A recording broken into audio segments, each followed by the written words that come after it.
তাহলে মাইটোকন্ড্রিয়া দেখো, এইটা হচ্ছে ইনার মেমব্রেন, আর এটা কি আউটার মেমব্রেন, তাই না? আর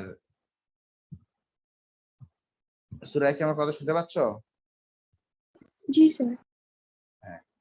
আর এইটা হচ্ছে কি the space between the inner membrane and the outer membrane, আমরা এটাকে বলছি দ্য ইন্টার মেমব্রেন স্পেস। নাম কি বলতো? ইন্টার মেমব্রেন স্পেস, আমি শর্টে লিখলাম। এই যে এটা হচ্ছে আউটার মেমব্রেন আর এটা হচ্ছে ইনার মেমব্রেন। এই দুই মেমব্রেনের মধ্যে এই যে স্পেসটা, এই স্পেসটার নাম কি বলতো? Inter membrane space. আর এই যে এই ভিতরের যে স্পেসটা, এটার নাম কি? ম্যাট্রিক্স। ওকে। আর এই যে মাইটোকন্ড্রিয়ার বাইরে এই যে এখানে এই পার্টটুকুর নাম কি বলতো? এটার হোল পার্টটার নাম সাইটোপ্লাজম। তো এয়ারোবিক রেসপিরেশনের স্টেপস গুলো আমি তোমাকে বলি। এটা হচ্ছে গ্লাইকোলাইসিস, দেন হচ্ছে লিঙ্ক রিঅ্যাকশন। কি রিঅ্যাকশন বলো? লিঙ্ক রিঅ্যাকশন, দেন হচ্ছে Krebs cycle,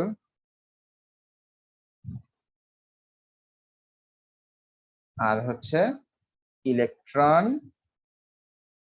transport chain, or আমরা বলতে পারি অক্সিডেটিভ ফসফোরাইলেশন। অক্সিডেটিভ কি? ফসফোরাইলেশন। আচ্ছা, এখন শুধুমাত্র এই গ্লাইকোলাইসিসটা হয় সাইটোপ্লাজমে, আর বাকি সবগুলো মাইটোকন্ড্রিয়ার ভিতরেই হয়।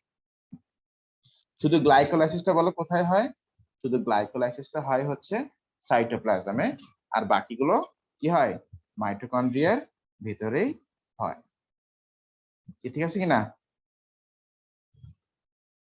আচ্ছা, বুঝতে পারছো সুরাইয়া? জি স্যার। এবার তুমি আসো গ্লাইকোলাইসিস। আমাদেরকে A2 লেভেলে অত বেশি ডিটেইলড কেমিক্যাল রিঅ্যাকশন জানতে হবে না, জাস্ট মেইন থিমটা এখানে জানলেই হবে। আচ্ছা, গ্লাইকোলাইসিস